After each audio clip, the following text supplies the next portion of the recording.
Hello and welcome to another video about abstract painting tools and techniques. So if you watched my last video, you saw me work on this piece, and I don't know what about it. I just never felt settled. I just didn't love it, and I can't even, looking at it now, pin down exactly what bothered me. I really think it was the colors. And the limited palette, it didn't have enough complexity. I wished I hadn't used so much black. The black areas, they're not giving depth, they're just sort of dead. So anyway, to break it up, I decided to use white because I can always go over that. That's a light color that I can go over. But I used white to create a band going through the middle. So what that is doing is introducing straight lines where there's a lot of curved lines. So right now in the painting composition, all you see is these curved teardrop shapes, and it's just sort of redundant, and I felt like it was like confusing and muddled. So let's see where I can take this.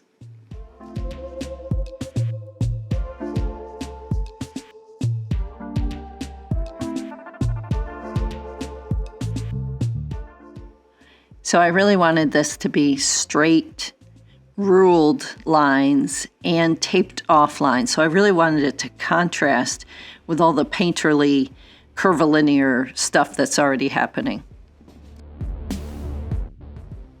So after the paint dried, I sanded that texture down.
This is kind of interesting here, just to see that geometry introduced into the composition. So I needed, at this point, to unite things, and I did what I often do, is put a transparent layer of a color over the whole thing. So this technique turns it into a monochromatic painting, right? But then you can really discover what is working in the composition because you're looking at it with just values, so just lights and darks.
So I used a rag to wipe some of it off, and I can really see all the texture and stuff happening here.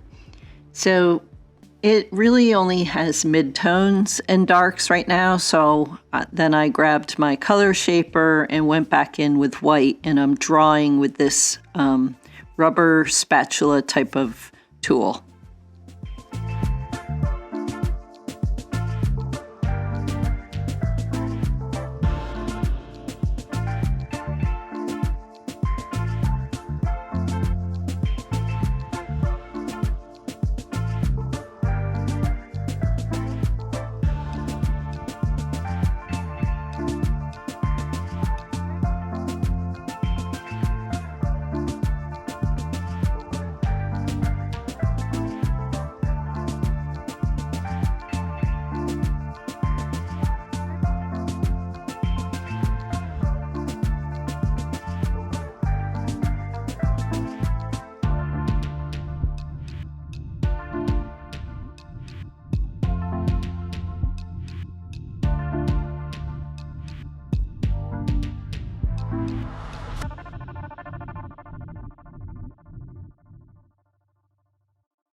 The question is, did I go overboard? Did I add too much white?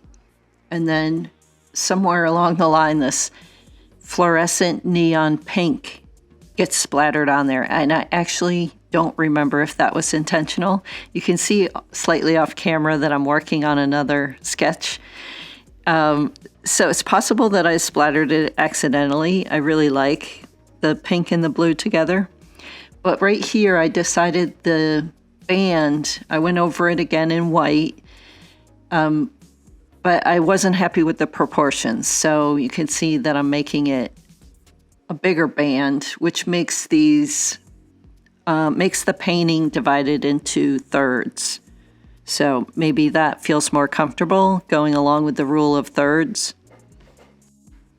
The rule of thirds is a compositional guideline that says that if your composition is divided into thirds, horizontally and vertically, that your points of interest should fall on one of those lines. Photographers use this rule, and also designers.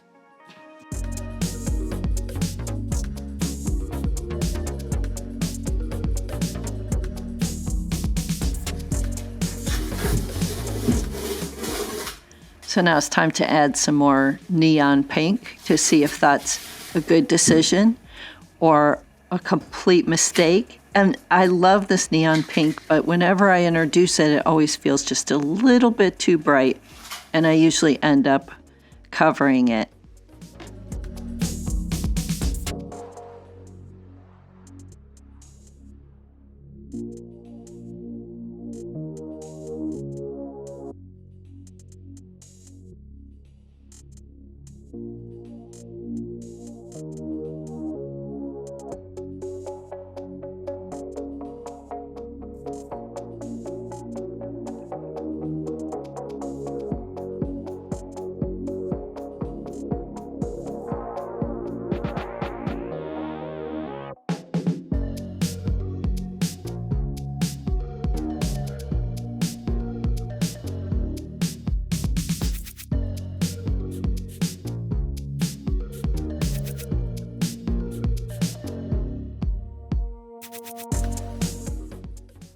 My instincts tell me there's way too much white in this painting now. So what do? You grab black.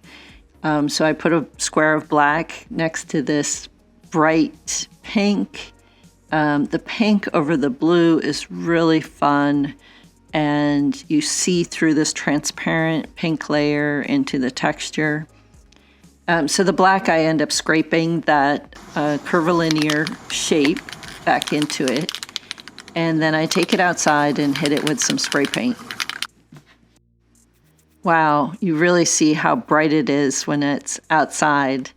This spray paint is called stainless steel, which it's more reflective than just a silver paint. It's reflective like a stainless steel surface.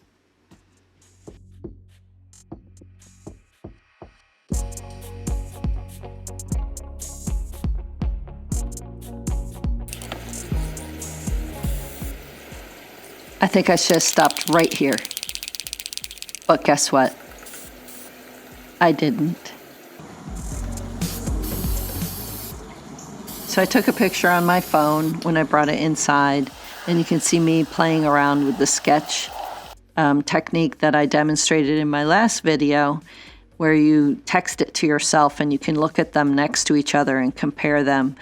And I was playing with a darker maroon color, but I really wasn't sure if this was my style. It felt a little too bright. I don't know why, but I ended up working on it some more. So stay tuned for my next video to see the transformation that this painting goes through.